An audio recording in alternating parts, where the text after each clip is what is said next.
মই নিমন্ত্ৰণ কৰি আনিছিলোঁ বহু দূৰ পৰা সুদূৰ বিশ্বনাথ চাৰিআলিৰ পৰা মোৰ বন্ধু টুকটুকীয়াদেৱ তেখেত একেলগে মই পঢ়া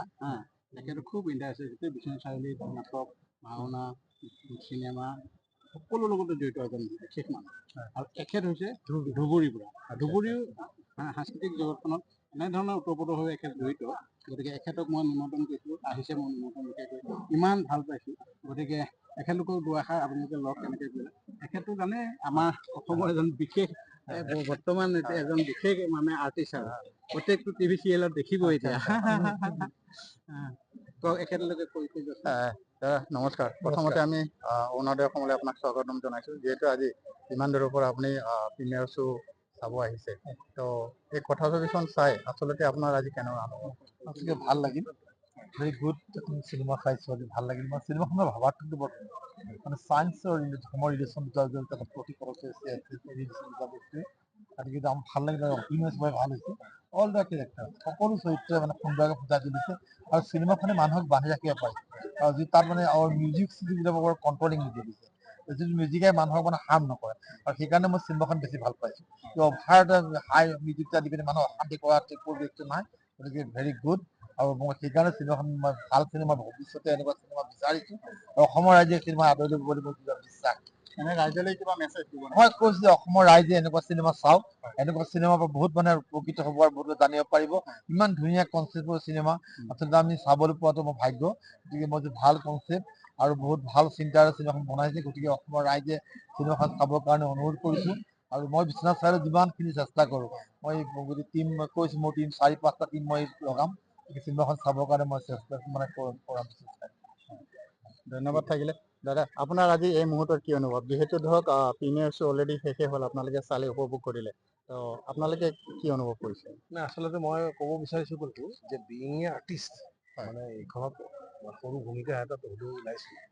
সেইটো লৈ নকৰি যদি মই কমন পিপল হিচাপেও কওঁ এটা কথাত আমি একমত হ'ব লাগিব চন্দ্ৰমুদৈ চিনেমা বুলি কোৱাৰ লগে লগে এটা মেছেজ থাকে এটা বিশেষ মেছেজ থাকে সেই বিশেষ মেছেজটো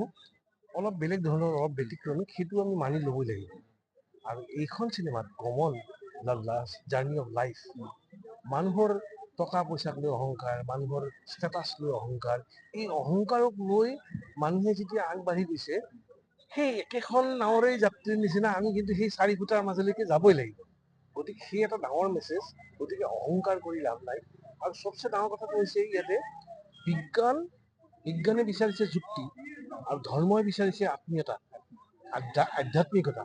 এই দুটা বস্তুৰ ওপৰত এটা সাংঘাতিক ৰিলেশ্যন আনিছে আৰু এই দুটা বস্তু কেতিয়াও যে লগ নালাগে এইটো কিন্তু খাটাং কথা কাৰণ কিয় সাতাম পৰখীয়া নীতি নিয়ম আমি কেতিয়াও বাদ দিব নিবিচাৰোঁ এটা জেনেৰেশ্যন আহিব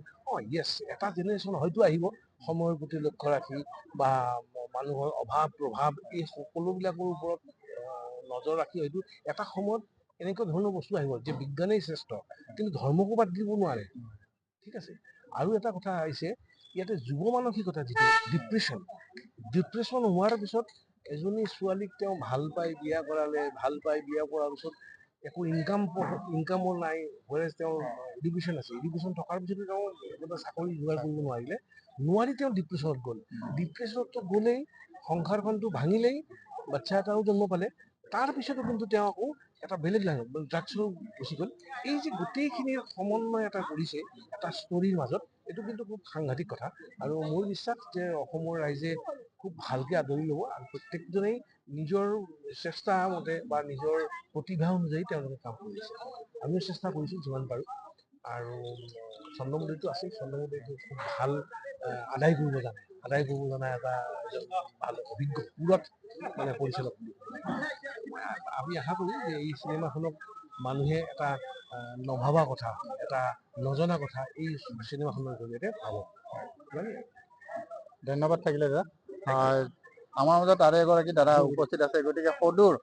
ধুবুৰীৰ পৰা তেখেতে আজি প্ৰিমিয়াৰ শ্ব' উপভোগ কৰিব আহিছে গতিকে আমি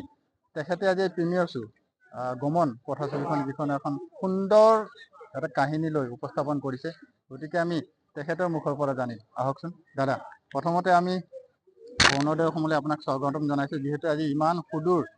ধুবুৰীৰ পৰা আপুনি আহিছে ইমান কষ্ট কৰি গতিকে তাৰ বাবে আমি অৰুণোদয় অসমৰ ফালৰ পৰা প্ৰথমতে আপোনাক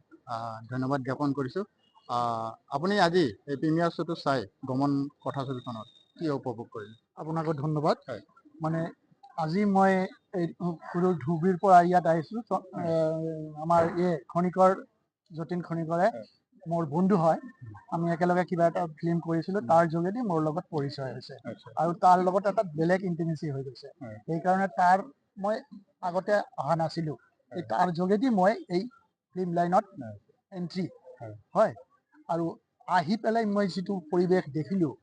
মানে মই আশাবাদী যে এটা সময়ত অসমৰ চলচ্চিত্ৰ জগতৰ অলপ এটা নামনি দেখা গৈছিল, এতিয়া বহুত ওপৰলৈ উঠি গৈছে, বহুত। আমি বিশ্বৰ দৰবাৰত এটা সুযোগ পাম যে কিবা এটা আমি দেখুৱাব পাৰিম। চন্দ্ৰমুখী ছাৰে ইমান সুন্দৰ গাঁথনি, তাত